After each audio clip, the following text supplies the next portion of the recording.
Did I see the Jeff Kaplan interview? I did. Is it horrible to say, having worked in higher levels of business, that it didn't shock me? That's just how executives talk. That is just how the C-suite execs of companies see so many workers. And they use threats to achieve what they need to achieve. They basically say, look, if you don't do this, we're going to punish other people, and I'm going to make it your fault. Now, the problem with this, saying to someone, if you don't do this, this is going to happen and it's going to be your fault, that only works on people. What did he say? So one of the higher level, I think it was the chief finance officer of, it was either Blizzard or Activision Blizzard at the time, said to Jeff Kaplan, if this game doesn't make X amount of money, we're going to fire 1,000 people, and it's going to be your fault. And one of the reasons that I feel slightly sorry for Jeff is, I'm not saying Jeff's perfect, I don't know him, I'm sure he's done his fair share of bullshit. But those kind of guilt tactics only work on people that can actually feel guilt, or actually feel a level of empathy. So if you were to say to a complete psychopath, if you don't hit this amount of revenue, we're going to fire 1,000 people, the psychopath just wouldn't care. He'd be like, all right, not my problem. I'll do the best I can do, but you know what, if we don't get it, tough. You know, shame, but I ain't going to feel bad about that. You say that threat to someone who is actually trying to have a little bit of empathy and actually trying to care about the people that they're working with and doesn't want to feel that they are responsible for messing someone's lives up, then you're going to induce a huge amount of guilt. That's the problem. It doesn't surprise me that C-suite execs talk to people like that, because to them the only thing that matters is money. That's literally all it is. All that matters to them is money. At the end of the day, it doesn't matter what product they're selling, it doesn't matter what business they're in, what matters is that number at the end of the sheet. That is what matters. Empathy can be a difficult thing to have while in business, but it's also one of the most essential things to have as a human being. You will meet people that say that empathy is a weakness. These people are wrong. Empathy is a human condition, it's a human ideal, it's a human connection. What you use it to do defines whether it is a strength or a weakness. I once said in an interview, when I was interviewing for a managerial position, they asked me what the greatest strength of a manager I think is, and I said empathy for the team. And that was apparently the wrong answer. They wanted me to say something like understanding of business acumen, understanding of the needs of the business, understanding of the focus, all that, all that traditional stuff. But when I said no, the most important strength I think a manager can have is empathy and understanding for the team working underneath them, because then you're going to be able to ask realistic things of them and have realistic expectations. You're going to be able to set expectations. You're going to be able to put the right people into the right jobs, understanding what their strengths and weaknesses are. They were like, nope, no, this is all wrong. You need to understand what the business needs, what the business wants, and that's what you do, which is, I think, that sucks. Now, you can, of course, go too far with it, and you start focusing entirely on the level of empathy, which becomes a detriment to the entire team.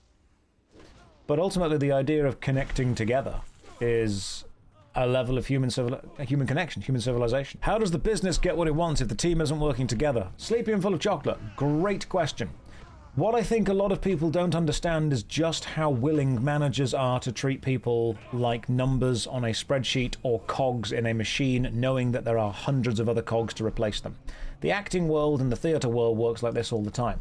Do the job. If you don't want to do the job, I guarantee there will be someone under there who also wants to do the job for less pay than you do. It is very easy to exploit people when those people know that their choice is either be exploited for a minimum amount of stuff or get nothing while other people get exploited. It is a race to the bottom, as they say. It is a race to the bottom. And that to me is a shame. It's like what happens, there's an old... Companies aren't allowed to do it because it's price fixing. But unions should be encouraged to do it because that is about valuing each individual person, not valuing the exploitation of the person. So talking about the whole Jeff Kaplan interview and how this permeates down, am I surprised that some powerful chief financial officer, C-suite level exec said to someone, if you don't make the amount of money we want you to make, we're going to hurt people and you're going to be responsible for it? Doesn't surprise me at all. I don't agree with it, I don't think it's right, but it does not surprise me. Which to me, it surprises me that so many people were surprised, to be honest. Corporate talk the notion of the business. What exactly is it? Why don't you name it? And what is it? The core part of the company that generates revenue? The business needs. Understanding the business. Ah, Tara. The reason it's kept so deliberately obtuse is by design. The whole point of saying the needs of the business is because it's a way of saying what will make the most money right now. What is needed right now. That's what it is. You say something that can apply right now, or you say it over the long term. You say whatever you need at any given time.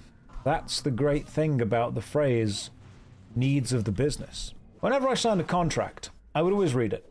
And one of the bits I always liked in the contract was when it said, these are your business expectations, these are your work expectations. However, these may change in accordance with the needs of the business. And what that meant was, and I'm sure you guys have experienced this, have you ever been asked to stay late by a manager? Or asked to come in early for a manager? Or asked to do something that's outside the remit of your job? Or asked to do something you know is probably illegal? And the reason that you are given is the needs of the business. Demand it. Other duties as assigned. Cal, that's a great way of putting it, which is basically a way of saying you will do whatever we ask you to do, literally whenever. Which sucks. So yeah, to put this back to, hey, did I see the interview? If you haven't worked with the people who are making tens or hundreds of millions of pounds a year, you will never understand how incredibly vicious they can be when it comes to the amount of money they need to make. Because at that point, money just becomes a high score. It doesn't even matter anymore. You know, you're not going to improve the quality of your life massively from having 10 to 20 million. You're not going to have a massively noticeable improvement from 100 to 200. Once you've got enough, you've kind of got enough. But these people really do have this vibe of, it's now a high score. I need to do more. I need to do better. Which to me sucks.